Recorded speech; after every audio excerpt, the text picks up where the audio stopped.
اگر ان لوگوں کے اندر غیرت ہے، نون لیگ والوں تمہارے اندر کسی قسم کی غیرت ہے، تو تمہارا لیڈر 4 ہفتوں کے لیے گیا تھا اور آج اسے 8 ہفتے ہو چکے ہیں، وہ باہر بیٹھا ہوا ہے۔ اگر تم لوگوں میں مقابلہ کرنے کی اتنی سخت ہے تو آپ مقابلہ کرو، نیب کا مقابلہ کرو، عدالتوں کا مقابلہ کرو۔ وہاں یہاں پہ آپ لوگ بھیک مانگ کے کہ ہم بیمار ہیں جی، بیماری کا بہانہ کر کے یہ لوگ باہر چلے جاتے ہیں۔ ان لوگوں کو شرم نہیں آتی ہے، تنقید کر رہے ہیں ایک ایسے لیڈر کے اوپر جس کو ابھی بنے ہوئے صرف 1 سال 3 مہینے ہوئے ہیں۔ 1.25 سال کے اندر کیا کارکردگی ہوتی ہے؟ اتنے میں تو بچہ بولنا بھی نہیں سیکھتا، اور یہ لوگ اس قسم کی باتیں کر رہے ہیں۔ شرم آنی چاہیے۔ وہ اپنا بلاول بھٹو صاحب کہہ رہے تھے، کچھ بلاول بھٹو کو سوچنا چاہیے یار تمہیں تو بات کرنی آتی نہیں ہے، ماں باپ کا وہی کھایا پیا تم آگے لگا رہے ہو، تمہیں اتنا پتہ نہیں ہے کہ میں نے کس جگہ پہ بولنا ہے کس جگہ پہ نہیں بولنا۔ سب سے پہلے تو تمہیں اپنے دادا کے بارے میں پتہ ہونا چاہیے، حاکم زرداری کے بارے میں، جو کہ 1 نمبر کا ڈاکو تھا۔ اس کے بعد زرداری کو دیکھو جو کہ سلمہ گھروں کے اندر ٹکٹیں بلیک کرتا تھا۔ آج تم بات کرتے ہو کہ میں اس ملک کو چلاؤں گا، یار پہلے اپنی قمیض تو سیدھی پہننی سیکھو۔ تمہیں تو قمیض سیدھی پہننی آتی نہیں ہے، تم یہ عمران خان کی وزارت پہ باتیں کرنا شروع ہو گئے ہو۔ حکمرانوں کے اوپر باتیں کرنا، تنقید کرنا بہت آسان ہے، لیکن جب لائے عمل میں آتے ہیں یہ کام تو اس وقت بہت مشکل ہوتا ہے۔ انشاءاللہ اگر بلاول بھٹو نے کہا ہے کہ 2020 میں تمہاری حکومت آ جائے گی، 2020 بھی آ چکا ہے، اور انشاءاللہ 2030 بھی آئے گا اور تم یہی باتیں کر رہے ہوگے۔ میں نے تمہارے منہ سے یہی باتیں سننی ہے، کیونکہ دل تو ابھی بچا ہے۔ دل کی بڑاس نکال لو جتنی نکال سکتی ہو، پھر شیخ رشید نے تمہارے پیچھے لگ جانا ہے اور تم نے پھر وہاں سے ایسے بھاگنا ہے جیسا بچہ بغل سے بھاگتا ہے۔ تو تمہیں اس قسم کی باتیں کرنے کی ضرورت نہیں ہے۔ عمران خان کے اوپر تنقید کرنے کے لیے تمہیں کوئی لٹریچر پڑھنے کی ضرورت ہے، کچھ اچھا قسم کا کسی سے سبجیکٹ سیکھ کے آؤ، باتوں کا، تنقیدوں کا۔ ابھی تمہیں باتیں نہیں آتی ہیں۔ عمران خان کے اوپر تنقید کرنا آسان ہے لیکن اس کو نبھانا بہت مشکل ہے۔ انشاءاللہ اگر عمران خان صاحب کہیں پہ غلط کام کریں گے تو یہ میاں والی کا نوجوان آپ کو کہہ رہا ہے سب سے پہلے عمران خان کا احتساب ہوگا۔ مسلم لیگ نون نے یہ بیان دیا ہے، نیب کو چاہیے وزیر اعظم عمران خان کا بھی احتساب کرے، اس کے بارے میں کیا کہتے ہیں آپ؟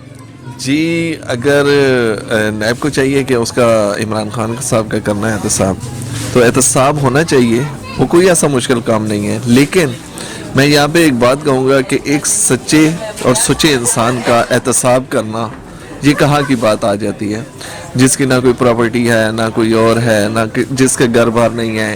ایک بنی گالہ میں پراپرٹی ہے، وہ بھی کیا پتہ اس کے نام ہے یا نہیں ہے، بہرحال اس کے نام ہی ہے، لیکن وہ بھی عمران خان صاحب نے کہا کہ جب میں مر جاؤں گا تو وہ بھی پراپرٹی شوکت خانم کو دے دی جائے۔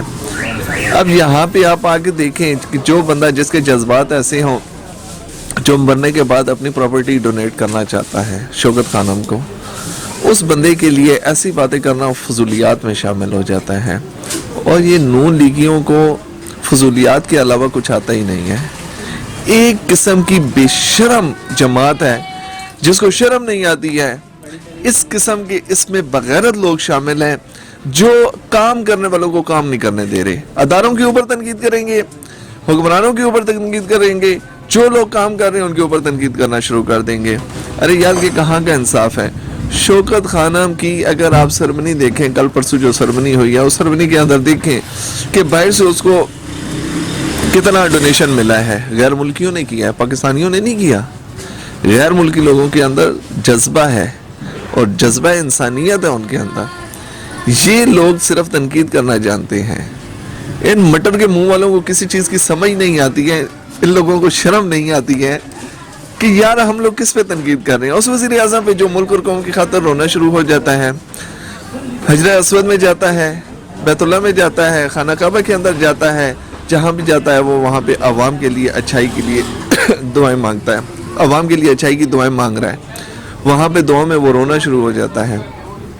روح پرور دعائیں ہیں اس بندے کی، تو اس بندے کے ساتھ اس قسم کی زیادتی کرنا، اس بندے کے اوپر تنقید کرنا، یہ کہاں کا انصاف ہے؟ میں خود میاں والی سے بلانگ کرتا ہوں، مجھے پتا ہے کہ الحمدللہ انشاءاللہ میں ایک سچا پاکستانی ہوں تو عمران خان بھی ایک سچا پاکستانی ہے۔ عمران خان کے جو جذبات ہیں انشاءاللہ اس قوم و ملت کے ساتھ چلیں گے، ترقی کی طرف گامزن ہوں گے۔ جس طرح اس نے شوکت خانم کو ایک غریبوں کے لیے ایک ایسا پلیٹ فارم دیا ہے غریبوں کو کہ وہ اپنا مہنگے سے مہنگا علاج کروا سکتے ہیں. یہاں پہ ان لوگوں کو یہ سہولیات میسر ہیں غریب لوگوں کو, لیکن مجھے یہ بات سمجھ نہیں آتی ہے کہ یہ لوگ بے شرم اس کے اوپر اس کو شاباش دینے کے بجائے اس کے اوپر تنقید کرنا شروع کر دیتے ہیں. ان لوگوں کو شرم نہیں آتی ہے. عمران خان ایک سچا لیڈر ہے, تھوڑا وقت رہ گیا ہے, ملک کے اوپر انشاءاللہ ترقی ہوگی, کامیابی ہوگی, کامرانی ہوگی. یہی لوگ انشاءاللہ شاباش بھی دیں گے اور عمران خان صاحب کے بارے میں باتیں بھی کریں گے کہ ہاں عمران خان ایک نڈر آدمی ہے, سچا پاکستانی ہے, اور اس نے جتنے کام کیے ہیں وہ اچھے کام ہیں. اس کے پروجیکٹس جو بھی ہیں, IMF کو اس نے قرضہ واپس کیا ہے. کیونکہ واپس کیا ہے کہ اس کا اپنا ذاتی کوئی فیل نہیں ہے. یہ بھی ان بغیرتوں کا قرضہ واپس ہو رہا ہے. زرداری دور میں اور مسلم لیگ نون دور میں جتنا بھی قرضہ لیا گیا تھا IMF کو, آج جتنی بھی قسطیں جا رہی ہیں انہی کا دیا جا رہا ہے. ٹھیک, تو یہ بتائیں جو مسلم لیگ نون کا دور تھا اس سے پہلے انہوں نے کیا اس ملک کے لیے کچھ بھی نہیں کیا؟ دیکھیں, سڑکیں بنانے سے معیشت بہتر نہیں ہوتی ہے. ٹھیک, اور تعلیم کو صحیح, یہاں پہ تعلیم کو صحیح کرنے کی ضرورت تھی, معیشت کو صحیح کرنے کی ضرورت تھی. خاص کر جو ہمارا پولیس کا نظام کرپٹ ترین نظام ہے اس کو صحیح کرنے کی ضرورت تھی. آج انہی لوگوں کے پودے لگائے ہوئے, مسلم لیگ نون کے پودے لگائے ہوئے, یہ لوگ جو پولیس میں بھرتی ہیں, جتنے بھی DIG SI اور SSP ہیں اور DSP ہیں, ٹھیک ہے, انہی لوگوں کے یہ پودے لگائے ہوئے ہیں جو آج غلط قسم کے کام کر رہے ہیں. ایفیڈرین انہی لوگوں سے برآمد ہو رہی ہے, چرس پاؤڈر انہی لوگوں سے برآمد ہو رہے ہیں. اب کیا کیا چیزیں یہ خود بتاتے ہیں, ہمیں پیسے دو, ہم آپ کو طریقہ واردات بتاتے ہیں کہ آپ لوگوں نے واردات کس طرح کرنی ہے. تو یہ کون لوگ ہیں؟ یہ انہی کے بغلوں میں بیٹھے ہوئے لوگ ہیں, نون لیگیوں کی کارستانی ہے.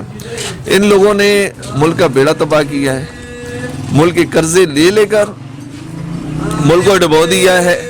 اب ملک کو ڈبونے سے اور قرضے لینے سے آپ کیا اختیار لے سکتے ہیں یہ آپ بہتر جانتے ہیں. آپ پڑھے لکھے شخص ہیں, آپ کو پتہ ہونا چاہیے کہ ملکی قرضے لے کر کھاتے رہنا, 1000 روپیہ لیا ہے, 100 روپیہ لگا دینا اور 900 روپیہ جیب میں ڈال لینا, انہوں نے یہ کام کیا ہے. دوسری طرف یہ بتائیں, مودی نے جو وہاں مسلمانوں کی رکنیت ختم کی گئی ہے اس سے پورے بھارت میں احتجاج ہو رہا ہے, کرفیو نافذ ہے, تحریکیں اٹھ کھڑی ہوئی ہیں, مودی کے خلاف سب لوگ باہر نکل آئے ہیں. اس کے بارے میں کیا کہتے ہیں آپ؟ دیکھیں, یہ تو اللہ تعالیٰ کا عذاب ہے. مودی کے اوپر انشاءاللہ اللہ کا عذاب آنے والا ہے اور انشاءاللہ اسی سال میں مودی کی حکومت تہس نہس ہو جائے گی. انڈیا کے اندر خالصتان کی تحریک زور پکڑ چکی ہے, انشاءاللہ اس کا ریفرینڈم بھی ہونے والا ہے. آپ دیکھیں گے عمران خان صاحب نے جو کاوشیں کی تھی, جو محنتیں کی ہیں, ان میں ان کی محنت کیا تھی؟ یہ کرتارپور راہداری, ٹھیک ہے, یہ بارڈر کھول دینا, یہ صرف بارڈر کھولنا ہی نہیں تھا, انڈیا کی کمر توڑ دینے کے برابر تھا. اور انشاءاللہ جتنی بھی سکھ برادری ہے وہ پاکستان کے ساتھ ہے, عمران خان کے ساتھ ہے, وہ پاکستان کے لیے دعائیں کرتی ہے اور عمران خان کے لیے دعائیں کرتی ہے. آپ دیکھیے گا غریبوں کا خون رنگ لائے گا. جو ظلم مظالم ان لوگوں نے کیے ہیں کشمیر کے اندر, انشاءاللہ ان ماؤں بہنوں کی دعائیں رنگ لائیں گی اور یہ مودی کا ستیہ ناس ہوگا, یہ حکومت ٹوٹے گی. انڈیا بھارت یہ جو سپر پاور بننے کے خواب دیکھ رہا ہے, انشاءاللہ ان کے خواب چکنا چور ہو جائیں گے, یہ لوگ تباہ و برباد ہو جائیں گے. مودی کو ہم انشاءاللہ کھڑا نہیں ہونے دیں گے اس کے پیروں پہ, نہ انڈیا کو کھڑا ہونے دیں گے. ٹھیک, وہاں لاکھوں مسلمان باہر نکل آئے ہیں ایک مسلم رہنما کی قیادت میں جو مودی کے خلاف احتجاج کر رہے ہیں, کیا کہتے ہیں آپ؟ دیکھیں, انشاءاللہ اللہ کے حکم سے مسلمان ایک پرزور حکومت ہے, ٹھیک ہے, ان کے اندر ایک طاقت ہے, ول پاور ہے ان کے اندر. وہ دور آپ کو ہم نے تو پڑھا ہے, وہ لوگ آپ نے بھی اسٹڈی کیا ہوگا, جب حضور نبی کریم صلی اللہ علیہ وسلم کے 313 مجاہدین نے 1000 کے خلاف جنگ لڑی, تو وہاں پہ کیا ہوا؟ جن کے پاس نہ تلواریں تھیں, نہ نیزے تھے, نہ بالے تھے, صرف اور صرف ڈنڈوں کی مدد سے, ہاتھوں کی مدد سے ان لوگوں نے جنگ کی اور تلوار والوں کا ستیہ ناس کیا فتح مکہ کے وقت, ٹھیک ہے. تو یہ کیسے ہوا؟ یہ بدر کے میدان, احد کے میدان, فتح مکہ, یہ ہمارے لیے سبق ہے. کیوں سبق ہے؟ مسلمان جذبے والی قوم ہے, ایمان رکھتی ہے, موت کے اوپر ایمان ہے ان کا, ٹھیک ہے.